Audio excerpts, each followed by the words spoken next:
నమస్తే, welcome to Leo. మనతో ఉన్నారు సీనియర్ జర్నలిస్ట్ కనకదుర్గ వడ్లమణి గారు. మేడం నమస్తే. నమస్తే అండి. మేడం, మనం చూస్తే ఏదైతే జగన్మోహన్ రెడ్డి జస్ట్ ఇంతకుముందు పెట్టినటువంటి వైసీపీ నేతలతో సమావేశం ఏదైతే ఉందో చాలా ఫ్రస్ట్రేషన్కి గురవుతున్నారని చెప్పి అర్థమవుతుంది. నిన్న గవర్నర్ గారిని కలిసి వచ్చిన తర్వాత ఎక్కడ కూడా పాజిటివిటీ రావట్లేదు, జగన్ వైపు కానీ ఎక్కడ కూడా సపోర్ట్ రావట్లేదని అర్థమైన తర్వాత ఈ యుద్ధంలో ఖచ్చితంగా తనే దిగాలని చెప్పి అనుకున్నాడేమో తెలియదు. కానీ ఈరోజు వాళ్ళ యొక్క నేతలతో మాట్లాడుతూ గతంలో విన్నటువంటి కొన్ని ఆనిముత్యాల పదాలు మళ్ళీ బయటకు వస్తున్నాయి.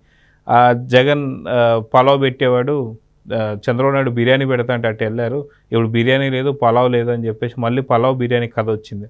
సో అదే కాకుండా ఇంకా చాలా రకాల మాటలు మాట్లాడుతూ వస్తున్నారు. సో ఇప్పుడు వచ్చేసి ఆయన ఏమంటున్నారంటే red book versus YCP digital library అని మాట్లాడుతున్నారు. నిజంగా ఈ యొక్క డిజిటల్ లైబ్రరీ వస్తుందా?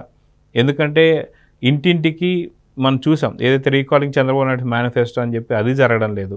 అదేవిధంగా బాబు గ్యారంటీ మోసం షూరిటీ సంథింగ్ ఏదో చెప్పి అది జరగడం లేదు. సో నిజంగా దీన్ని ఎలా చూడాలంటే ఇది జనాల్లోకి వెళ్తుందంటారా? ఆయనకే తెలియాలండి. ఇప్పుడు ఆయన పాపం మీరు చెప్పినట్టు నిన్న వెళ్ళి గవర్నర్తో మాట్లాడారు. ఎందుకు గవర్నర్తో మాట్లాడారు? ఇప్పుడు మామూలుగా ఇప్పుడు ఈయన అరెస్ట్ చేయాలంటే గవర్నర్ పర్మిషన్ అవసరం అని అనుకుంటున్నాం. మనకు తెలియదు 17A ఏదో వాడాలి కదా. కానీ మరి చంద్రబాబు నాయుడు గారి అరెస్ట్లో వీళ్ళు దాన్ని ఉపయోగించుకోలే కదా. అప్పుడు గవర్నర్ పర్మిషన్ తీసుకోకుండానే చేశారు కాబట్టి ఈ గవర్నమెంట్ కూడా అలా చెయ్యొచ్చు, కానీ చెయ్యరు అనుకోండి. వీళ్ళన్ని ప్రొసీజర్ ప్రకారం వెళ్తారు. అప్పుడు కూడా ఇప్పుడు నిన్న ఆయన వెళ్ళి కలిశారు కాబట్టి గవర్నర్ గారు అయ్యో అబ్బో పాపం జగన్ వచ్చి ఏడ్చాడు అని చెప్పి అరెస్ట్కి ఏమీ ఇవ్వకుండా ఉండరు కదా. ఇప్పుడు ఎందుకంటే అక్కడ అన్ని ఎవిడెన్స్లు పెడితే ఆయన ఒప్పుకోవాలి, ఏ గవర్నర్ అయినా ఒప్పుకోవాలి. ఎవిడెన్స్లు ఉన్నాయి కాబట్టి ఇప్పుడు జగన్మోహన్ రెడ్డి ఇప్పుడు మరి అంత ధైర్యవంతుడు, అంత మడమ తిప్పను మాట తప్పను ఇంకేముంది నాది అదేదో వంశం అంటాడు కదా. ఇదా నీ మాట తప్పకపోవడం మడమ తిప్పకపోవడం. భార్యతో సహా వెళ్ళి ఏడ్చావంటే ఇంకా అంతకంటే నువ్వు ఎంత పిరికివాడవో ప్రపంచానికి అర్థమైంది. ఇక్కడ ఇంకొక డౌట్ కూడా ఏంటంటే నారా చంద్రబాబు నాయుడు గారు కావచ్చు, లోకేష్ గారు కావచ్చు, ఇద్దరు కూడా ఆంధ్రాలో లేరు. వాళ్ళు సింగపూర్ పర్యటన ఉన్నప్పుడు ఈరోజు గవర్నర్ గారిని కలవడాన్ని ఎలా చూడాలంటారు? అది కాక ఇంకోటి ఏంటంటే శ్రీవారి బ్రహ్మోత్సవాలకు కావచ్చు ఇంకేదానికైనా సరే జగన్ ఒక్కడే వెళ్ళేవాడు సింగిల్గా శ్రీవారి దగ్గరికి. కానీ ఇక్కడికి వచ్చేసరికి నజీర్ గారి దగ్గరికి వచ్చేసరికి ఇద్దరు కలిసి వెళ్ళారు. అంటే భారతీయ సిమెంట్ కూడా లిక్కర్ స్కామ్లో ఉంది కాబట్టి, అంటే భారతీయ సిమెంట్లో లిక్కర్ స్కామ్ కలిసిందని చెప్పేసి ఆయన వెళ్ళారంటారు ఇద్దరు. ఖచ్చితంగా నిన్న యాక్చువల్గా మీరు అన్నట్టుగా ఇద్దరు కలిసి వెళ్ళడం ఏంటి? శ్రీవారికి పట్టు వస్త్రాలు ఇవ్వాలి ఒక ముఖ్యమంత్రిగా అన్నప్పుడు నువ్వు సింగిల్గా అసలు ఎలా వెళ్ళావు? అందుకే నీకు అన్నీ కొడతాయి. ఇప్పుడు మీ నాన్నగారు చేసిన తప్పిదం ఏంటో ప్రపంచానికి తెలుసు.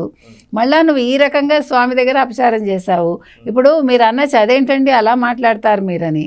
ఇప్పుడు ఏ మతానికి ఉండే పద్ధతులు వాళ్ళకు ఉన్నప్పుడు హిందూ మతంలో ఉండే పద్ధతులు మాత్రం ఎందుకు అవి పనిచేయవు? పనిచేస్తాయి. ఇప్పుడు దేవుడి విషయంలో ఎవడు తప్పు చేసినా తప్పేగా. అది జగన్మోహన్ రెడ్డి కాబట్టి మీరు అలా అనడానికి వీల్లేదు, అనడానికి లేదు కదా.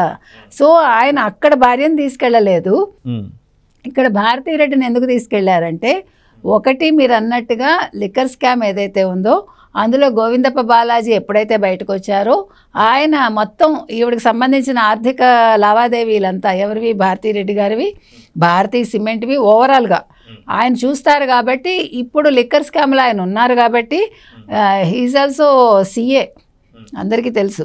కాబట్టి ఇవాళ ఆవిడ ముందు జాగ్రత్తగా ఆవిడ కూడా భర్త గారితో ఆవిడ అడుగులేసి వెళ్ళింది వాళ్ళ గవర్నర్ దగ్గరికి. అయితే గవర్నర్ మీరు చెప్పినట్టు ఎటువంటి హామీ ఇస్తారు? చూస్తామని చెప్తారు అంతే. ఎందుకంటే గవర్నర్కి అధికారాలు ఏ రకంగా ఉంటాయి అందరికీ తెలుసు. ఇప్పుడు అందులో ఎవిడెన్స్లు ఉంటే గవర్నర్ ఏం చేయడానికి ఉండదు, అప్రూవల్ చేయాలి, కాకపోతేనే రిజెక్ట్ చేస్తారు. ఇప్పుడు ఒకవేళ ఆయన పెట్టుకుని కూర్చున్నారు అనుకుందాం, కూర్చుంటే ఏం జరిగింది తమిళనాడు గవర్నర్ విషయంలో మనందరికీ తెలుసు. గవర్నర్కి ఆయన సంతకం పెట్టినందుకు ఆ గవర్నమెంట్ని ఇంప్లిమెంట్ చేసేమంది. కాబట్టి ప్రతిదానికి ఏదో తాడి తన్నేవాడు ఉంటే తల తన్నేవాడని ప్రతిదానికి ఒక ఎగ్జంప్షన్ ఉంటుంది. కాబట్టి ఇవాళ నిన్న వెళ్ళి కలిసినంత మాత్రాన్ని ఇవాళ జగన్మోహన్ రెడ్డి ధైర్యంగా వాళ్ళని వచ్చి మాట్లాడుతున్నాడు అంటానికి కూడా లేదు వాళ్ళ క్యాడర్ తోటి. అంటే నీకు ఎంత ధైర్యం లేకపోతే చంద్రబాబు నాయుడు గారు లోకేష్ గారు లేనప్పుడు నువ్వు గవర్నర్ అపాయింట్మెంట్ ఎందుకు తీసుకుంటావు? అసలు లాస్ట్ వీక్ నువ్వు రాలేదు, యలహంక నుంచి తప్పించుకున్నావు. సో అక్కడ భయపడుతూ కూర్చున్నావు నువ్వు. ఈ అపాయింట్మెంట్ వచ్చేసి నువ్వు ఆంధ్రాలో కాలు పెడతావా? అసలు ఆంధ్ర ప్రజలు ఇవన్నీ గుర్తుపెట్టుకోవాలండి. ఎందుకంటే ఎంతసేపు చంద్రబాబు నాయుడిని లేకపోతే పవన్ కళ్యాణ్ని, మొన్న కూడా రోజా మాట్లాడింది కదా, ఎప్పుడు చూసినా హైదరాబాద్లో ఉంటాడు, నువ్వు షూటింగ్లు ఎలా చేస్తావు, నువ్వు పరిపాలన చేయట్లేదు, ఏంటంటో మాట్లాడారు కదా ఆవిడ. నువ్వు ముందు జగన్మోహన్ రెడ్డి గురించి మాట్లాడమ్మా. అసలు ఆంధ్రాలో ఉంటున్నావు, నువ్వు ఎక్కడున్నావు? నువ్వు ఓడిపోయాక 3 నెలలు ఎక్కడికి వెళ్ళి కూర్చున్నావు? నువ్వు తమిళనాడుకి వెళ్ళి రాజకీయాలు చేద్దాం అనుకున్నావు కదా. అంటే నేను అనేది మీకో న్యాయం, ఎదరవాడికో న్యాయమా? ఇప్పుడు వీళ్ళ పనులు వీళ్ళు చేస్తూ ఆయన పర్మిషన్ తీసుకుని వెళ్ళి సినిమా చేసుకున్నాడు. అదేవిధంగా జగన్మోహన్ రెడ్డి చంద్రబాబు నాయుడు గారు లేనప్పుడు ఎందుకు వెళ్ళాడంటే ఆ మాత్రం దమ్ము ధైర్యం లేదా మీకు? అదొకటి. రెండోది, వాళ్ళతో మాట్లాడుతూ డిజిటల్ లైబ్రరీ గురించి మాట్లాడాడు. ఏమిటా అది? ఏ అధికారి నేరం చేసినా అంటే వాళ్ళ మీద వైసీపీ క్యాడర్కి సంబంధించి ఎవరి మీద కేసు పెట్టినా, కేసు పెట్టాక వాళ్ళని ఏదైనా వేధించినా, లేదు ఏ రకంగా ఏం జరిగింది, ఎందుకు మిమ్మల్ని వేధించారు, ఎందుకు మిమ్మల్ని అరెస్ట్ చేశారు, లేదు ఏ రకంగా మిమ్మల్ని ఇబ్బంది పెట్టారు, ఇవన్నీ కూడా ఆ డిజిటల్ దాంట్లో వచ్చేస్తాయట. అంటే వీళ్ళు ఎవిడెన్స్లు కూడా ఇవ్వగలిగితే అవి కూడా ఆ డిజిటల్ ద్వారా, సర్వర్ ద్వారా వాళ్ళకి అక్కడ వచ్చి అక్కడ ఉంటాయి. ఉన్నాక ఇప్పుడు వాళ్ళు ఏం చేయలేరు దాన్ని. ఇప్పుడు నేనంటాను, ఒకవేళ డిజిటల్ ద్వారా వచ్చిందండి ఒక కంప్లైంట్, సరే ఎవరినో కొట్టాడు ఒక అధికారి అనుకుందాం. సో డిజిటల్ ద్వారా వచ్చినప్పుడు మీరు దాని మీద మరి ఎందుకు కంప్లైంట్ ఇవ్వలేరు? ఎప్పుడో 29లో నేను వచ్చాక మేము అవన్నీ బయటకు తీసి వాళ్ళ సంగతి తేలుస్తాము, రెడ్ బుక్ రాజ్యాంగం కాదు మా రాజ్యాంగం వస్తుంది, మేము దాని సంగతి తేలుస్తాం, వడ్డీ కాదు చక్రవడ్డీతో సహా తీర్చుకుంటాము అంటూ ఏంటి మాట్లాడతాడు మనకు అర్థం కాలే. ఇంకా ఆయనకు తెలియదేమో ఈ టెక్నాలజీలన్నీ ఎప్పుడో వాడేశారు చాలామంది. యాక్చువల్గా వైసీపీ హయాంలో వీళ్ళు చేసిన తప్పిదాలు ఏంటో ఇలాంటి యాప్స్ ద్వారా ఎప్పుడో తీయటం అయిపోయింది. ఇప్పుడు ఏదో కొత్తగా కనిపెట్టినట్టు ఈయన మాట్లాడుతున్నాడు. అంటే వీళ్ళకి తెలియదు కదా, టెక్నాలజీ అంటే తెలియదు కదా. అందుకని ఈయనకి సడన్గా ఎవడో ఏదో చెప్తాడు, ఈయనకి సడన్గా గుర్తుకొచ్చి ఉంటుంది. అందుకని ఇవాళ ఈయన మాట్లాడి ఇలా చెప్పినంత మాత్రాన ఎవడు బెదిరిపోడు. తర్వాత ఇందాక మీరు అన్నట్టు చంద్రబాబు నాయుడు గారికి సంబంధించి 2 ఏవో చెప్పాడు కదా వాళ్ళకి. ఇప్పుడు recalling Chandrababu and then Babu surety మోసం గ్యారంటీ అని ప్రజల్లోకి వెళ్ళమన్నాడు వీళ్ళందరినీ. అంటే ఈయనకి వెళ్ళే దమ్ము లేదులేండి. ఈయన కనీసం పులివెందుల్లో ఇంట్లోంచి అడుగు కూడా బయటికి పెట్టలేడు. అసలు ఈయన నిజంగా సరైన ఒక ఎమ్మెల్యే అయ్యి ఉంటే ఈయన ఏం చేయాలి? అట్లీస్ట్ తన నియోజకవర్గంలో వెళ్ళి ప్రజలతో మమేకమయ్యి వాళ్ళని అడిగి తెలుసుకోవాలి, బాబు గారు ఏమైనా చేస్తున్నారా, మీకు ఏమైనా పథకాలు వచ్చాయా, అసలు ఈయన ఈ సూపర్ 6 ఇంప్లిమెంట్ చేశారా, మిమ్మల్ని మోసం చేశాడా, అవన్నీ అడగాలి కదా. అయితే ఇప్పుడు మీరు అన్నట్టుగా ఒక ఇట్లానే వైసీపీ అధికారి ఎవరైతే ఉన్నారో వాళ్ళుండి బాబు గారు మిమ్మల్ని మోసం చేశారంటే వాళ్ళు చాలా పచ్చి చెప్పేస్తున్నారు, మాకు ఎటువంటి మోసం చేయలేదు, మమ్మల్ని బాగానే చూసుకుంటున్నారు. ఇప్పుడు అది బాగా ట్రోల్ కూడా అవుతూ వస్తుంది. సో నిజంగా వైసీపీ నేతలు ఎవరైతే ఉన్నారో red book versus digital scam అని చెప్పేసి మాట్లాడుతున్నారు. అది ఖచ్చితంగా ఎలా అవుతుందో మీరు చెప్పేశారు. అదేవిధంగా ఇప్పుడు చూసుకుంటే ఇంటింటికి వైసీపీ వెళ్ళి ఏదైతే బాబు గారి మేనిఫెస్టో రీకాలింగ్ అని చెప్పేసి అన్నారు, నిజంగా సక్సెస్ అయిందంటారా? జగన్మోహన్ రెడ్డి కూడా అదే అంటున్నారు, నిజంగా మీరు విస్తృతంగా ఇంకా స్థాయికి వెళ్ళాలని చెప్పి. ఇవాళ ఆయన ఏమంటున్నారంటే మీరు ఇంకొంచెం ఎక్కువగా వెళ్ళాలి అంటే ఎవడు కదలట్లా, ఎవడు వెళ్ళటలే, ఊరికే 4 పెట్టి అక్కడ ఆయన కోసం ఫోటోలు తీసి పెడుతున్నారు. మీకు అర్థమైందా? ఇప్పుడు వీళ్ళు జనాల్లోకి వెళ్తే జనాలు కొడతారు, ఎందుకంటే వాళ్ళకి సూపర్ 6 వచ్చేసింది. ఈ ఆగస్ట్ 15 ఉచిత బస్సుతో సహా అన్నీ అయిపోతాయి కాబట్టి అయిపోతుంది. ఇప్పుడు అన్నీ వచ్చాయి వాళ్ళకి. ఇప్పుడు వాళ్ళకి ముందు అసలు వాళ్ళు they are very happy with Thalliki Vandanam. వాళ్ళు ఇంకా మీ పెన్షన్ ఎలాగా ఎప్పుడో డే 1 నుంచే ఉంది కాబట్టి ఇప్పుడు ఏ మొహం పెట్టుకుని వెళ్ళి అడుగుతారు? వాళ్ళు ఏమంటారు, మీరు మద్యపాన నిషేధం చేస్తామన్నారు, మీరు చీప్ లిక్కర్ ఇచ్చారు, మీ వల్ల మా పుస్తలు తెగిపోయాయని ఇప్పుడు ఒక్కొక్కడు తిరగబడ్డాడు అనుకోండి, వీళ్ళు మామూలుగా పరిగెట్టలేరు. అవునా? ఒక కుక్కలను వదిలితే పరిగెడతాను చూడండి భయంతో, అలా పరిగెట్టాలి. అంటే ప్రజలు కాదు, ముఖ్యంగా మహిళలు తిరగబడ్డారనుకోండి వైసీపీ ఇంకంతే. అందుకని ఆయన చెప్పలేక చెప్తున్నాడు, మీరు ఆ మాటలు వినండి. మీరు అది మామూలుగా అయితే జగన్మోహన్ రెడ్డి అలా మాట్లాడతాడా? మీరు ఇంకొంచెం ఎక్కువ వెళ్తే బాగుంటుంది అని బతిమాలుకుంటున్నాడు. అక్కడ ఎవడు రియాక్షన్ లేదు, పాడలేదు. ఈయన వాక్కుంటాడులే, మనం చేసేది మనం చేద్దాం, మనకే దిక్కు లేదు, ఇప్పుడు ప్రజల్లోకి ఏం వెళ్తామని వాళ్ళు అనుకుంటున్నారు. నైరాశ్యంలో ఉన్నారు ఇవాళ వైసీపీ శ్రేణులన్నీ.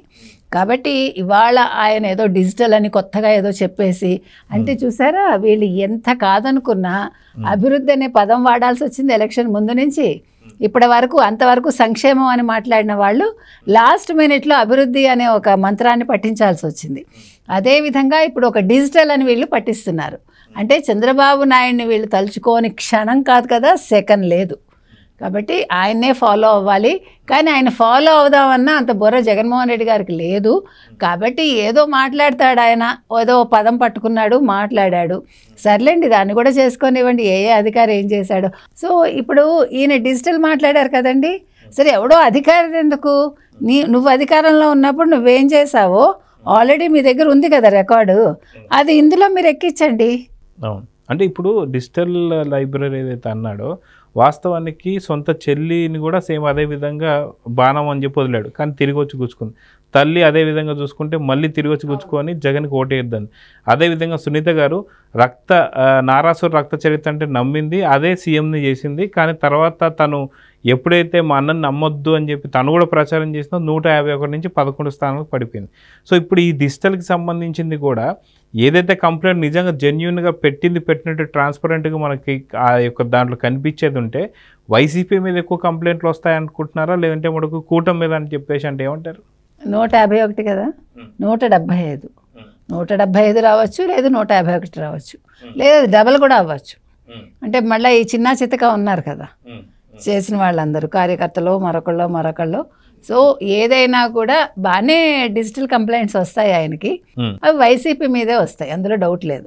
అది ముందు చంద్రబాబు నాయుడు గారికి సంబంధించి వీళ్ళు చేసిన ఆ అట్రాసిటీ ఏదైతే ఉందో, ఆ కేసు ఏదైతే పెట్టారో ముందు అక్కడి నుంచి స్టార్ట్ చేస్తే అది కరెక్ట్గా ఉంటుంది వాళ్ళకి. అంటే ఆ బాణమే కాకుండా అన్ని బాణాలతో పాటు చంద్రబాణం కూడా వాళ్ళకి గుచ్చుకుంటుంది. అప్పుడు ఈరోజు వాళ్ళ యొక్క వైసీపీ నేతలతో మాట్లాడే దగ్గర ఇంకొక రకమైనది చూడొచ్చు, బొట్టు పెట్టుకొని మాట్లాడు, అంటే జగన్లో మార్పు మొదలైందని చెప్పేసి అనుకోవచ్చు అంటారా, ఏమంటారు? భయం మొదలైంది, మార్పు కాదు. మార్పు దేనికి రావాలి, నేనేం మారను.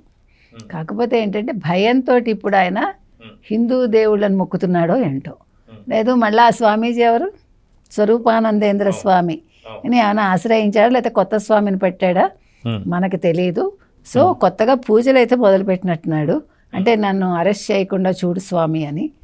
మరి ఇంకంతకంటే నేనేం మాట్లాడలేను. సో చూద్దాం మేడం, ఖచ్చితంగా జగన్లో ఇది మార్పు కాదు భయం అని చెప్పేసి అయితే అంటున్నారు. మొత్తానికి red book versus digital library ఏం జరగబోతుంది, కంప్లైంట్లు ఎవరి మీద రాబోతున్నాయి అనేది చూద్దాం. మరి నమస్తే. నమస్తే. Please subscribe to Leo News for more videos.